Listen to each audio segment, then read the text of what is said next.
अस्सलाम वालेकुम to all. उम्मीद करता हूँ आप सब खैर और आफियत के साथ होंगे। दोस्तों, हम कर रहे हैं मेडिकल इमेजिंग, पढ़ रहे हैं मेडिकल इमेजिंग। मेडिकल इमेजिंग के लास्ट लेक्चर के अंदर हमने रेडिएशंस के बारे में पढ़ा कि रेडिएशंस होती क्या है, कितने टाइप्स की होती हैं, उनका असर इंसान पे कैसे पड़ता है। दूसरे पार्ट के अंदर हम ये देखेंगे कि डोजीमीटर क्या है और इस मेजरमेंट ऑफ इमेज क्वालिटी क्या है। यानी मेडिकल इमेजिंग का जो मकसद है वो ये है कि एक ऑब्जेक्ट की इमेज, इंटरनल इमेज कैप्चर करे विदाउट सर्जरी। यानी ये नॉन इन्वेजिव प्रोसीजर है, ये याद रखें।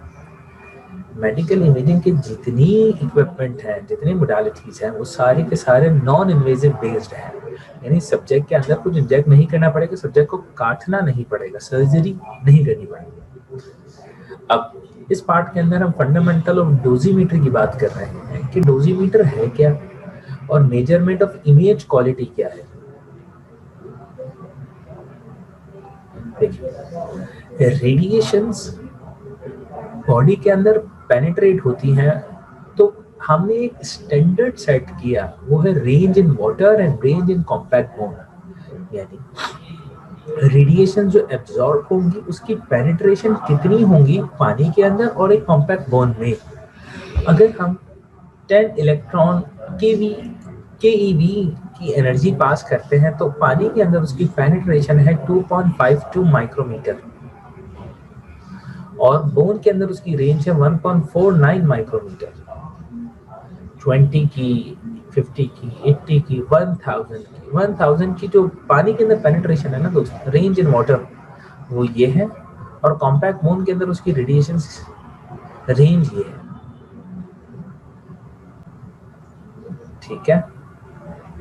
अब इमेज क्वालिटी क्या है? Measurement of image quality. Image quality, a medical image is a pictorial representation of measurement of an object। ये ऑब्जेक्ट की पिक्टोरियल रिप्रेजेंटेशन होता है। और जैसे मैंने आपको पहले बताया कि जो बोन्स जितनी ज़्यादा कॉम्पैक्ट होंगी वो उतनी वाइट होंगी, और जहाँ फ्लैश ज़्यादा होगा, जिसकी डेंसिटी कम होगी, वो डार्क हो जाएगी, क्योंकि वो एक्सरेज उसमें से फौरन से पेनिट्रेट करेंगे और वो डार्क हो जाएगी। दूसरी चीज़, इमेज यूजुअली जो एक्सरेज का इमेज है ये 2D इमेज होता है, बट सीटी स्कैन का, एमआरआई का, अल्ट्रासाउंड का, ये सारी इमेजेस 3D होते हैं। यानी आप उसको अलग अलग एंगल से देख सकते हैं। सीटी के अंदर तो अच्छी बात यह है कि सीटी के अंदर सब्जेक्ट भी मूव करता है, यानी पेशेंट जिस काउच पे लेटा हुआ होता है वो काउच भी आगे पीछे होती है, और जो गैंट्री होती है, जो डूनट है सीटी स्कैन का, वो डूनट भी आगे पीछे होता है। वो डूनट का मोशन ऐसे भी होगा, डूनट ऐसे भी होगा, और डूनट के अंदर जो ट्यूब और डिटेक्टर लगे होते हैं वो रिवॉल्व करते रहते हैं, स्पीड से रिवॉल्व करते हैं, बहुत तेजी से रिवॉल्व करते हैं, तभी एक इंसान की 3D इमेज आ जाती है। ये समझ में आ गई। बट एमआरआई के अंदर जो सब्जेक्ट है वो एक दफ़ा टनल के अंदर अगर चला जाता है, जो एमआरआई का केव होता है, उसके केव के अंदर एक दफ़ा जब वो चला जाता है तो ना फिर पेशेंट मूव करता है ना मशीन मूव करती है, दोनों चीज़ें स्टिल हो जाती हैं। फिर भी एमआरआई उस ऑब्जेक्ट की 3D इमेज क्रिएट कर लेता है। ये कमाल है मैथ्स का। इसी वजह से ये ट्रांसफॉर्मेशंस का कमाल है। जैसे हम कहते हैं ना, लैप्लास फ्रीक्वेंसी ट्रांसफॉर्म कर दिया, फला ट्रांसफॉर्म कर दिया, ये ट्रांसफॉर्मेशंस होते हैं सिग्नल्स के, और इस सिग्नल के ट्रांसफॉर्मेशन की वजह से सीटी वर्सेस एमआर की स्कैनिंग टाइम में बहुत फ़र्क है। एक ऑब्जेक्ट का सीटी करवाया हार्डली 5 मिनट, 6 मिनट, 10 मिनट, उसी ऑब्जेक्ट का एमआर करवाया आधा घंटा, because of this thing, transformations, बहुत ज़्यादा ट्रांसफॉर्मेशंस होती हैं। लीनियर सिस्टम थियरी क्या कहती है? लीनियर सिस्टम थियरी ये कहती है कि in all imaging system the output G is a function of input F. The function H is usually called the transfer function or the system response function. यानी ये output है, ये output जो है G, ये G is equal to H which is a transfer function which is a function h into input. In all imaging system the output g is a function of input f. ये input f है और transfer function जो है वो h का नाम। अच्छा दोस्त, इसकी एग्जांपल ये है, जरा देखिएगा कि आपके पास इस इमेज, इनपुट इमेज है और ये आउटपुट इमेज है। इनपुट वर्सेस आउटपुट के दरमियान फर्क देखें, ब्लरनेस का फर्क है। ये ज्यादा शार्प है और ये ब्लर है। यानी हमने यहाँ पे लो पास फिल्टर लगाया है। लो पास फिल्टर यूजुअली इमेज को ब्लर कर देता है, जिसको हम अब ब्यूटी कैमरा भी कहते हैं। ब्यूटी कैमरा के अंदर आपने किसी ऑब्जेक्ट की पिक्चर ली तो ब्यूटी कैमरा उसके फेस के स्कार्स को ब्लर कर देता है और ब्लर करने की वजह से वो स्कार वाज़े नहीं होते, तो हमें एक ब्यूटी इफेक्ट नजर आता है। तो ये फिल्टर का काम है। Stochastic property in all real imaging system it's necessary to consider both the degradation of image from blurring.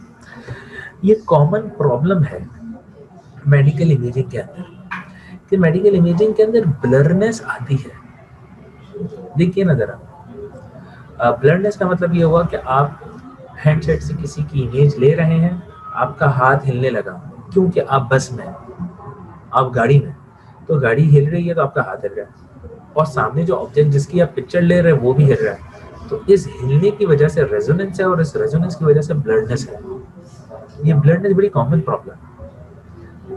अब इस प्रॉब्लम को एड्रेस करने के लिए ही तो हम इतने एक्सपेंसिव इक्विपमेंट बेचते हैं, क्योंकि ऑब्जेक्ट को हम स्टिल नहीं कर सकते। जैसे कि हार्ट, मेडिकल इमेजिंग के अंदर हमें हार्ट की इमेज लेनी है, उसको हम कहते हैं यार रुक जाओ, तो क्या फायदा।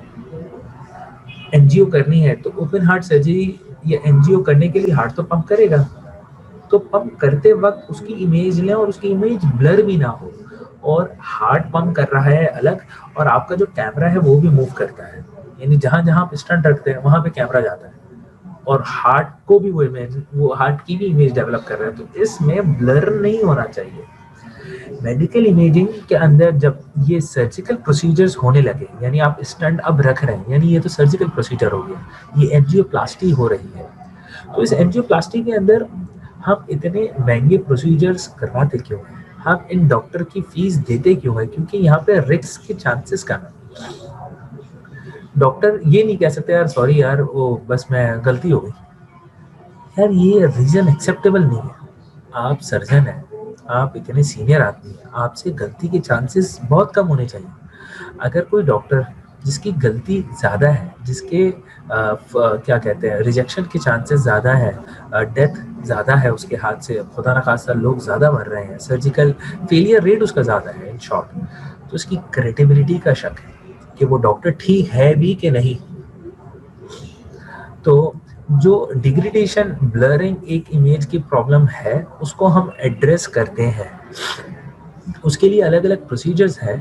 वो इंशाअल्लाह ताला जब मैं आपको सिटी पढ़ाऊंगा तो सिटी के अंदर भी हम एक चीज़ कैलिब्रेशन इस्तेमाल करते हैं, यानी हम चीज़ों को कैलिब्रेट करते हैं कि वो ठीक है कि नहीं। और ये कैलिब्रेशन आप अपने घरों में भी करते हैं, जैसे कि आपके घर के अंदर अगर वेइंग मशीन हो तो उस वेइंग मशीन के अंदर जीरो यानी जो निडल है अगर वो जीरो को कोइंसाइड नहीं करती किसी वजह से, तो उसके नीचे एक स्क्रू गिवन होता है, उस स्क्रू को आप टाइट या लूज करें तो वो जीरो को कोइंसाइड करने लगती है।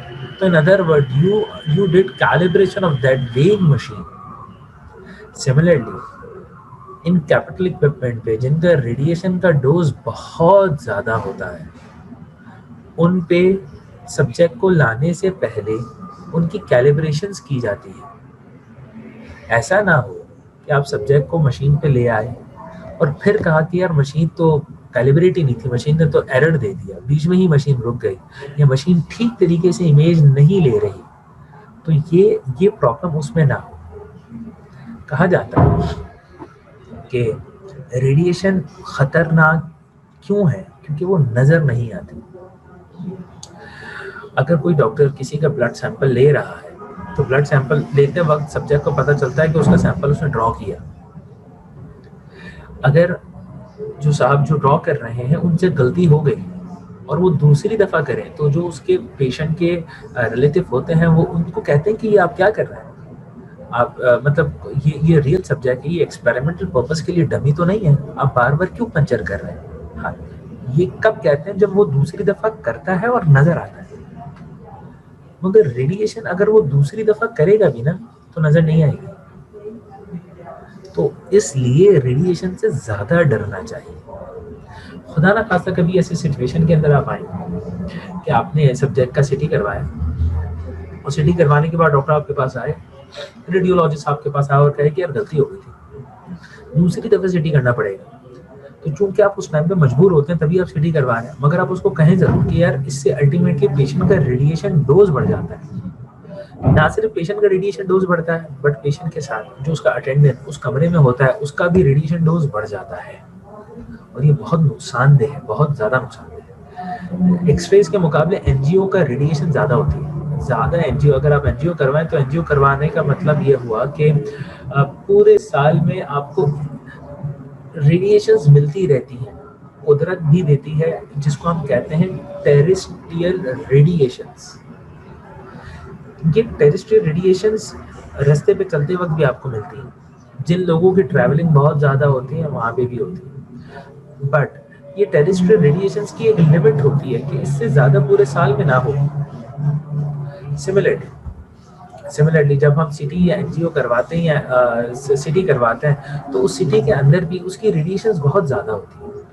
तो उस रेडिएशन की एक लिमिट सेट होनी चाहिए थी। एक बंदे ने 3 दफा एक ही दिन में एनजीओ करवा ली, और फिर अगर उसका हमने टीएलडी उसके हाथ में उसको टीएलडी दिया था और 3 दफा उसकी एनजीओ करवाई, और फिर वो टीएलडी बैच स्कैन होने के लिए पीएनआरए गया, तो पता चलता है कि यार पेशेंट पे तो बहुत नुकसान कर दिया डॉक्टर ने पेशेंट पे। तो ये सारी चीजें मॉनिटर करने वाली होती हैं जो कि हम देखते हैं। और वैसे ही measure of variance, correlation, covariance, ये मैथमेटिकल टर्म्स हैं जिसको आप मशीन ये सारी चीजें खुद ही बाय डिफॉल्ट मेजर कर रही होती है कि उसकी कोरिलेशन क्या है, उसका कोवेरिएंस क्या है, एक्सेट्रा एक्सेट्रा। सैम्पलिंग थ्योरम आपने पहले पढ़ा होगा कि कितनी फ्रीक्वेंसी से डेटा उसकी तरफ आ रहा है और वो उसका सैम्पलिंग रेट क्या है। यानी ये एक पिक्सल है, इस पिक्सल के आसपास का region. Modern imaging system are digital image is only defined as a discrete point in a space. Point in a space. It's called sampling point. The shape of these region is defined by the sampling aperture. The distance between the sampling point is called sampling pitch. The distance between the sampling point is called the sampling pitch. ये discrete point arranged होते हैं और इस arrangement की वजह से उसका एक इमेज डेवलप्ड होता है।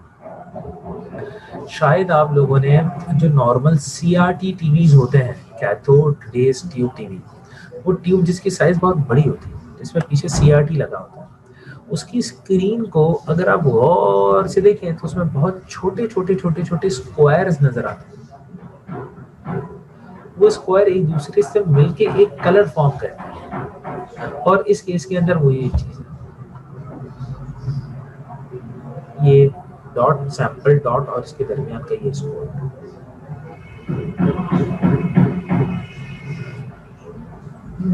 कंट्रास्ट, हम वो इमेज प्रेफर करते हैं जिसका कंट्रास्ट बहुत अच्छा हो। यानी एक इमेज से दूसरे एक लेयर से दूसरे लेयर का डिस्टेंस बहुत अच्छा हो, उसका मतलब उसका कंट्रास्ट बहुत ज्यादा अच्छा है। Contrast is a difference in colour that makes an object distinguishable. इस इमेज में राइट साइड की इमेज देखिए, लेफ्ट साइड की इमेज देखिए, पढ़ना आसान इस इमेज को है क्योंकि इसमें कंट्रास्ट बहुत वेल डिफाइंड है। इसमें कंट्रास्ट वेल डिफाइंड नहीं है। और कंट्रास्ट आता कैसे है? FF minus FB dividing by FB, where FF and FB represent the signal of feature and signal of background. Feature का सिग्नल माइनस बैकग्राउंड का सिग्नल डिवाइडिंग बाय बैकग्राउंड का signal, ये होती है contrast. Contrast is defined as a ratio of signal difference to the average signal. जितना ज्यादा contrast हो उतनी अच्छी इमेज डेवलप होती है। ये प्रॉब्लम हमने अल्ट्रासाउंड के अंदर देखी थी कि अल्ट्रासाउंड के अंदर जो डॉक्टर परफॉर्म करती हैं स्कैनिंग, डॉक्टर के आई साइट के हिसाब से मशीन का कंट्रास्ट सेट होता है और इनको हम कहते हैं ग्रे लेवल्स। बाज लोग आपने देखा होगा स्क्रीन को बहुत नजदीक से देखते हैं और बाज लोग स्क्रीन को दूर से देखते हैं। इसका साइंटिफिक रीजन ये है कि दोनों की आईसाइट में फर्क है। अब अल्ट्रासाउंड पे एक डॉक्टर आती हैं जो सीनियर, उनकी एज 50 के आसपास, और एक डॉक्टर जिसकी एज 30 है। अब दोनों एक ही मशीन पे काम कर रही है, बट दोनों को मशीन के कंट्रास्ट से इशू है। जो सीनियर आंटी है वो मशीन का लेट से के कंट्रास्ट अगर सेट करे, अगर वो मशीन का के कंट्रास्ट सेट करे तो के कंट्रास्ट के चक्कर के अंदर जो 30 का कंट्रास्ट है वो उसमें मैच नहीं होता। जी दोस्तों, तो डॉक्टर, सीनियर डॉक्टर और जूनियर डॉक्टर, सीनियर डॉक्टर जिसकी एज 50 के आसपास है, तो जब वो मशीन पे कंट्रास्ट करती हैं, जब वो मशीन पे स्कैनिंग करती हैं, तो उनकी आईसाइट के हिसाब से लेट से के कंट्रास्ट इज गुड। बट जब एक डॉक्टर जिसकी एज 30 है वो उस मशीन पे काम करती है तो उसको वो के कंट्रास्ट समझ में नहीं आता। ये यूजुअली हम प्रॉब्लम देखते थे अल्ट्रासाउंड मशीन के अंदर। हमें डॉक्टर बार बार बुलाते थे और कहते थे कि यार ये मशीन देखो, ये ठीक आंसर नहीं देगी। ऑल्दो वो ठीक है किसी और डॉक्टर के लिए, मगर इस डॉक्टर की आईसाइट के हिसाब से वो ठीक नहीं है। तो हम मशीन का सिर्फ कंट्रास्ट चेंज करते थे और मशीन डॉक्टर सेटिस्फाई हो जाते थे। इंशाल्लाह ताला जब आप फील्ड के अंदर आएंगे तब आपको पता चलेगा कि बहुत सारी प्रॉब्लम का सलूशन वर्बल होता है। आप बस आपकी कम्युनिकेशन स्किल्स अगर बहुत ही अच्छा है तो आप डॉक्टर को इस तरीके से बात करते हैं कि डॉक्टर आपकी बात सुन के ही कन्विंस हो जाता है और उसकी प्रॉब्लम सॉल्व हो जाती है। सिमिलरली आप किसी बहुत ही अच्छे डॉक्टर को इलाज करवाने के लिए जाए तो लोगों से मैंने सुना है कि लोग कहते हैं यार फला डॉक्टर को देखते हैं और ठीक हो जाते हैं। वो मेडिसिन दे, हम ले या ना ले, बस उसके पास गए, बैठे, बात की और ठीक हो गया। तो इसका मतलब ये एक्स फैक्टर है, इनके कम्युनिकेशन स्किल्स है। तो ये है कंट्रास्ट के चक्कर। ठीक दोस्त, इंपॉर्टेंट यूनिट्स इन रेडियोग्राफी कौन सी यूनिट है? फ्लुएंस, जिसका मतलब है फोटॉन्स पर एरिया, लाइट या फोटॉन्स इंसिडेंस हुए एक खास एरिया। फिर है फ्लक्स, फोटॉन्स पर एरिया पर टाइम, इतने टाइम में इतने फोटॉन इतने एरिया पे incidence. Fluence energy, Fluence energy का सिंबल है ये और इसका फॉर्मूला है kilo electron volt dividing by centimetre square, यानी ये भी एरिया से रिलेटेड है। Karma, it's defined as energy deposited by ionizing radiation per unit mass of material. Karma is energy upon material mass.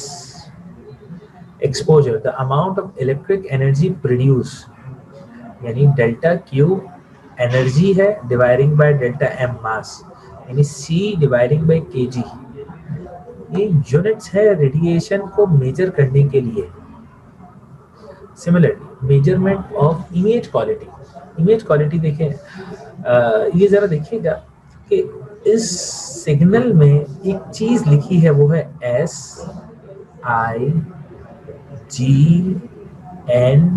ये है सिग्नल। बाज लोग इसे रीड नहीं कर पाते, यानी कलर ब्लाइंडनेस का टेस्ट इसी तरीके से होता है। कलर्स के बीच में एक पैटर्न ड्रॉ होता है और उस पैटर्न का मतलब पूछते हैं कि क्या बना हुआ है। सामने वाला बंदा कहता है 1 और होता है 2, तो उसका मतलब ये कलर ब्लाइंड है। और इसके भी लेवल्स होते हैं, बाज लोग ज़्यादा कलर ब्लाइंड होते हैं, बाज लोग कम होते हैं।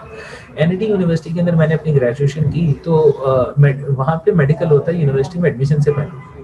उस एडमिशन में एक टेस्ट होता है कलर ब्लाइंडनेस का।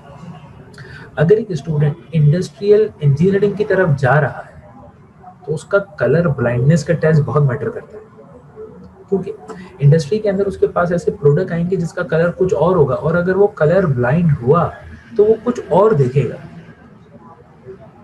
तो उसका मतलब ये ऐसे लोग नहीं चाहिए कि जिनकी बुनियादी, ये तो क्वालिटी गॉड गिफ्टेड क्वालिटी है ना आंखों के अंदर, इसके लिए तो आप कोई एड नहीं ले सकते, कोई ग्लासेस नहीं पहन सकते। तो ये गॉड गिफ्टेड क्वालिटीज अगर सेक्रीफाइस हुई हैं तो फिर वो फील्ड आपके लिए नहीं, आप कोई और फील्ड में जाए। ये मेरे एक कोलीग के साथ हुआ था। मेरे एक दोस्त है, वो बायोमेडिकल इंजीनियर है अभी, और आई थिंक वो फिलहाल शिराजी के अंदर है। उसके साथ ये मसला कि उसका उसके साथ कुछ है ऐसा चक्कर। तो उसी ने मुझे कहा था कि इंडस्ट्रियल में उसे जाना था, वो ना गया। तो इससे मुझे बात पता चली कि हाँ यार, ये सही क्राइटेरिया है इनटेक लेने का स्टूडेंट्स की। ये डिटेक्शन है, ट्यूमर है, फला फला, यानी सिग्नल्स के अंदर जो प्रॉब्लम्स है उसको आप देखें, सिग्नल टू नॉइज रेशियो। तो ये हमारा लेक्चर हुआ खत्म।